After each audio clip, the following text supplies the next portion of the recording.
Shanghai సహకార సంస్థ SCO సదస్సులో రక్షణ మంత్రి రాజ్నాథ్ సింగ్ పాకిస్తాన్, చైనాలకు గట్టి షాక్ ఇచ్చారు. ఉగ్రవాదులకు ఆశ్రయం కల్పించేందుకు సీమాంతర ఉగ్రవాదాన్ని కొన్ని దేశాలు ప్రభుత్వ విధానంగా మార్చుకున్నాయని, పాక్ పేరెత్తకుండా చురకలు వేశారు. సదస్సు తర్వాత విడుదల చేయాల్సిన సంయుక్త ప్రకటనలో పహల్గాం ప్రస్తావన లేకపోవడంతో దానిపై సంతకం చేసేందుకు నిరాకరించారు. దీంతో సంయుక్త ప్రకటనను ఎస్సీఓ రద్దు చేయాల్సి వచ్చింది.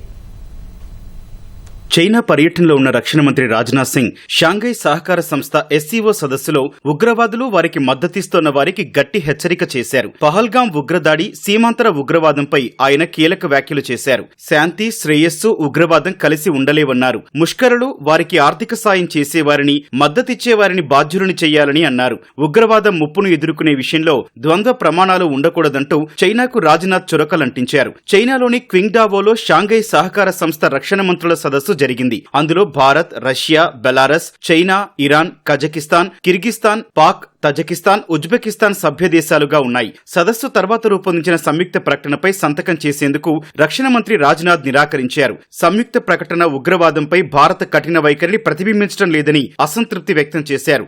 అంతేకాకుండా ఎస్సీఓ సదస్సుకు అధ్యక్షత వహించిన చైనా పహల్గాం ఉగ్రదాడి ఘటనను ప్రస్తావించకుండా బలోచిస్తాన్ అంశాన్ని చేర్చి భారత్ను నిందించే ప్రయత్నం చేసింది. ఉగ్రవాదంపై భారత వైఖరిని నీరుగార్చేలా ఉన్న సంయుక్త ప్రకటనపై భిన్నాభిప్రాయాలు వ్యక్తం కావడంతో సదస్సు అనంతరం ఎస్సీఓ దాన్ని రద్దు చేసింది.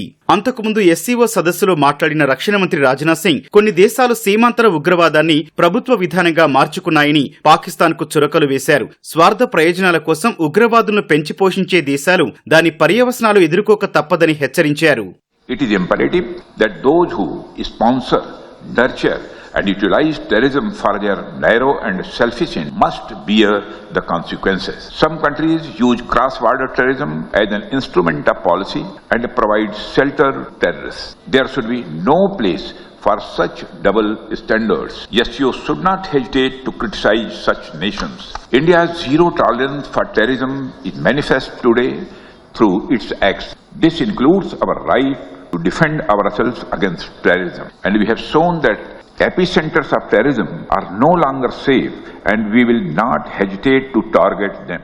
పహల్గాం ఉగ్రదాడి, ఆపరేషన్ సింధూర్ తర్వాత భారత్, పాకిస్తాన్ రక్షణ మంత్రులు ఒకే సదస్సులో పాల్గొనటం ఇదే తొలిసారి. అయితే వారిద్దరి మధ్య ఎలాంటి పలకరింపులు చోటు చేసుకోలేదని విశ్వసనీయ వర్గాలు తెలిపాయి. 2020లో జరిగిన గల్వాన్ ఘర్షణ తర్వాత రక్షణ మంత్రి రాజ్నాథ్ సింగ్ చైనాలో పర్యటించడం ఇదే తొలిసారి.